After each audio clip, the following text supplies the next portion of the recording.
NFL Plus is the league's new exclusive video streaming subscription service. NFL Plus has your game day covered with live, local, and primetime regular season and postseason games right on your phone or tablet. NFL Plus is available in the NFL app and at NFL.com. Subscription plans start at just $4.99 a month. Fans can visit plus.nfl.com and sign up for a free trial of NFL Plus today.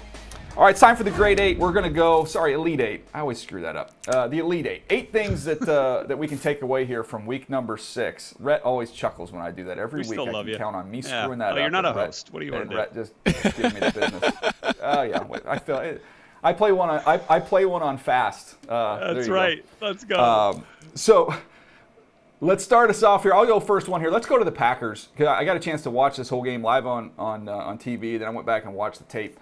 And, Bucky, I want to get to you on this point because when I watched it, there are no difference makers on this group. When you watch them, we used to always talk about creating advanced scouting reports as you're watching Sauce Gardner just swallow these Packer receivers. Romeo Doubs couldn't get away from him. But when we would do advanced reports when we were scouting, you would always circle the guys or highlight them, put them in a different color, but these are the guys you have to take away. Who is that guy? I don't even know who that guy is for the Green Bay Packers, Buck. Yeah, no, this is the thing with the Green Bay Packers. The lack of difference makers really stands out. It stands out because the quarterback is regressing. I know we don't want to say that, 4-time MVP, but he's not the same guy anymore. And so as he gets older, he needs more support around him. And right now they're not getting that, particularly because they're not running the football effectively and the defense isn't playing lights out. I am worried about the Green Bay Packers. All right, what's your takeaway here? What we got next, Buck? Oh, man, the dirty words. The Falcons are scrappy. I didn't know that my fellow Tar Heel, Arthur Smith, would be able to build a bully in Atlanta, but that's what he's doing. The Atlanta Falcons took one of the best defenses in football, took him to the shed, ran it all up and down the field, 168 rushing yards. And, man, they did it with a variety of guys, a hodgepodge of guys, even Marcus Mariota getting into the party. And what I really liked about it, I think some people can appreciate it. I can't appreciate it because I don't like beer. After the game, Arthur Smith took him up to the club suite, took the offensive line up to the club suite and treated him to a couple brews. He said, we beat him up, then we drink and celebrate. I like that. I like what Arthur Smith is doing it. Treat the offensive lineman, to borrow a phrase from Arkansas's head coach Sam Pittman, smoke cold beer. Let's go. Especially after he was mic'd up. You probably heard the previous week, I'm going to run the you-know-what out of the ball, and they did. And so that was certainly fun to watch. And I just loved seeing Kyle Pitts score a touchdown when everybody had already benched him in fantasy. So finally got that rolling, as you might expect. He killed my fantasy team. I know, man. Mine too. It's been tough. I'm going to move us on to another game. And actually, both of my takeaways here, both the things that I learned from Week 6 are coming from this game, which was not the prettiest. Seahawks hosting the Cardinals. I'll start with the Seahawks and the positives. It's going to be a heck of a rookie class for John Schneider and Pete Carroll and this crew. Obviously, they've been starting to pair rookie tackles for much of this season. And how about Kenneth Walker? Looking like K9 that was on a Heisman Trophy campaign for the Michigan State Spartans a year ago. And, man, he has filled in nicely for Rashad Penny and might end up giving him a bit of a lift as well in the run game. Had a touchdown, in fact, the only touchdown from either team in this game. He's got some serious burst and explosion as well once he gets past that first level of defenders. And then you look on the defensive side of the ball, Kobe Bryant and Tariq Woolen are making plays all over the place for the Seattle Seahawks. I want to go back to what they did in Week 6, combined for 13 tackles. Both got their hand on a football in terms of a pass defense.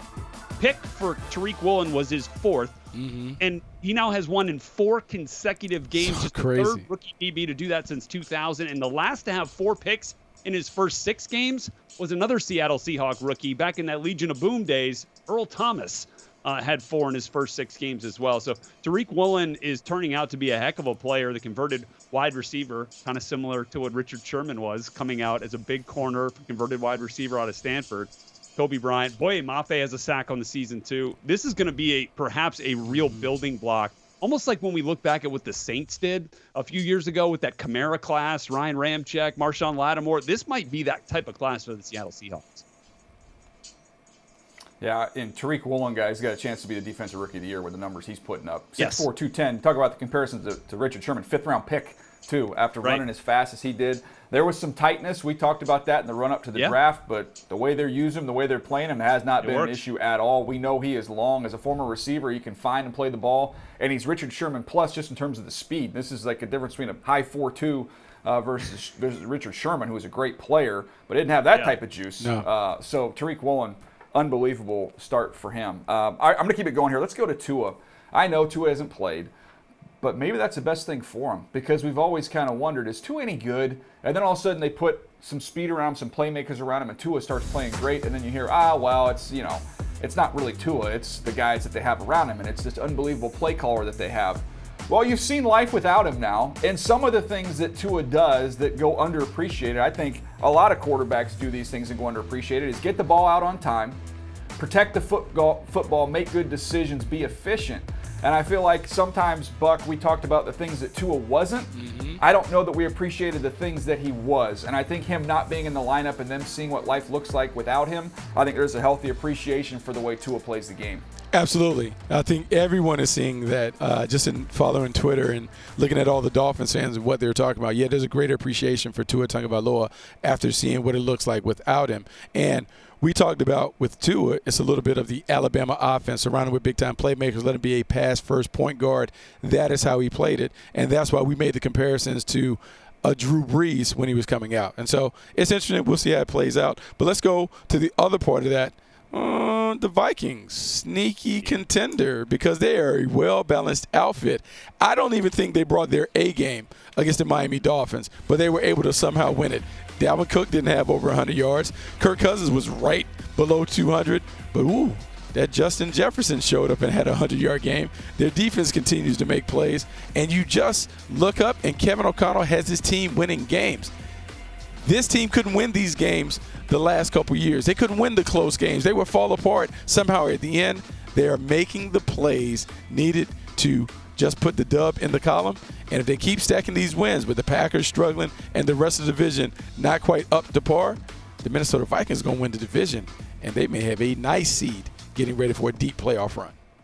Yeah, and I think it's important to note that it didn't take a ridiculous game from Justin Jefferson to go win this thing, right? They were able to get Irv Smith into the end zone, which I think could be a real interesting piece to this offense moving forward as well. Young tight end there, kind of stepping into a bigger role perhaps in these next few games. So that'll be another part of this thing that's interesting to watch. I'm going to move back to that Seattle Cardinals game here, and I'm going to ask you both a question. What is the Cardinals' offensive identity? I'll wait. Good luck. I don't know. Let's see. We can go a couple things, Buck. Let's go a couple of them. Okay. Buck likes spread and shred when it's at its best, chuck and duck when it's not. So that's it's flip a coin, whatever you want to call that.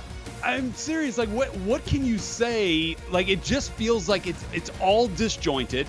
They're out of rhythm. Like, there's just no consistency with the way that they really attack defenses, it feels like. And obviously, they've been shorthanded. No James Conner, and they haven't had DeAndre Hopkins all season long, obviously with the 6-game suspension. But he is eligible to come back in this next week for the Cardinals. Maybe that has been the missing piece to finding some real rhythm offensively and being able to make a play when Kyler Murray doesn't have to try to, elude the rush and juke 3 guys out of his socks for a 20-yard run or scramble and throw, because that's really been what they've had to rely on for the most part in these games. And this is the second time this season, guys, that they have played a game in which they have not scored a touchdown on offense. So I just think that it feels lost. Maybe they can still find it, though, with DeAndre coming back, and now that they have traded for Robbie Anderson, who was one of the storylines of this week for the wrong reasons, essentially sent off the sidelines from interim head coach there in Carolina, Steve Wilkes, after having looked like some verbal altercations with some assistant coaches on the sideline. So now Robbie on his way to Arizona, all as Marquise Brown. And I missed this actually watching this game, that Marquise Brown got hurt on the very last offensive play for Arizona and was seen leaving the game in a walking boot. So maybe that's why they needed to go get Robbie Anderson, and they get DeAndre Hopkins back. Maybe they can salvage this thing. Yeah, it'll be interesting to see. It's not easy to watch, but those are some major additions, especially with D-Hop when you get him back in there and see if they can't find something. He has a way of making some some play calls He look does. good. I want to get to the game Bucky was at, Jags-Colts. And if you'd have told me, after watching what the Jags did to the Chargers and seeing that up close and personal, what that pass rush can look like when they get heated up and gassed up, and you told me they're going to play the Colts team, the Colts are not going to have Jonathan Taylor. The Colts are going to throw the ball 58 times after what I've seen of this Colts offensive line. Now, they made some changes up front. I would have thought the Colts going to get destroyed by this Jacksonville front, but yet they have a clean sheet, Buck. They didn't give up any sacks on 58 pass attempts, and lo and behold, Matt Ryan looked like he was good again.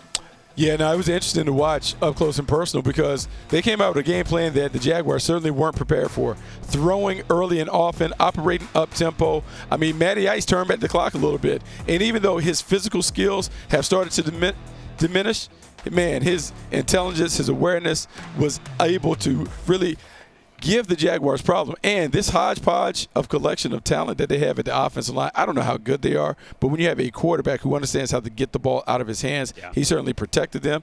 And, oh, by the way, Alex Pierce might be a real dude because he took Shaquille Griffin to the shed, and it was a problem. It was a big problem. He couldn't cover him. He had a couple of PIs. And so the Colts have stumbled and bumbled a little bit without their main players being available. Remember, this is a team that we talked about having real playoff chances and being in the mix. They still have plenty of time to turn it around because they're sitting at 3-2-1. They haven't even played their best ball yet.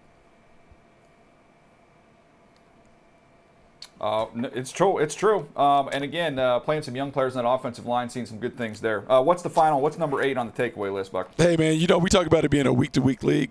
The Pittsburgh Steelers looked terrible a week ago. And lo and behold, they go to Tampa Bay, and they just absolutely throttle Tom Brady and company. And I can't really explain it. I'm sitting here looking at the Pittsburgh Steelers defense. They're able to hold them to 300 yards, only 18 points. It's the first win they've had without T.J. Watt. Offensively, Kenny Pickett starts. He goes out. Mitchell Trubisky comes in and is aggressive and dealing and finding Chase Claypool, and they're making all these plays. And you just look, and you turn off the clicker, and you're like, what did I just see?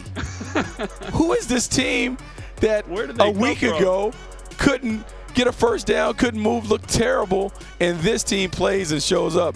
I don't know, man. I just know from a week-to-week basis, I have no idea what I'm going to see whenever we turn on the TV and watch the tape. It is crazy to watch. But Pittsburgh bounced back. Well, I think we learned. You don't want to mess with Mad Mitch. You get Mitch a little mad, you got problems. And that's what happened there. I feel like, by the way, this was a North Carolina-themed show thus far. A lot of Arthur Smith love, some Mitchell Trubisky love. I mean, we got the victory bell back, too. We beat Duke, got the victory bell, had the chrome domes on. Like, we're ranked. Now we're talking. Everything is trending up in Tar Heel land. There we go. Except when you get to Assembly Hall. Not turning up for the Dodgers. It's football season. It's football season. That's right. Okay, I got you. That's fair. All right, we're going to take a break. We're going to be back with our standout rookies and favorite performances of Week 6 right after this.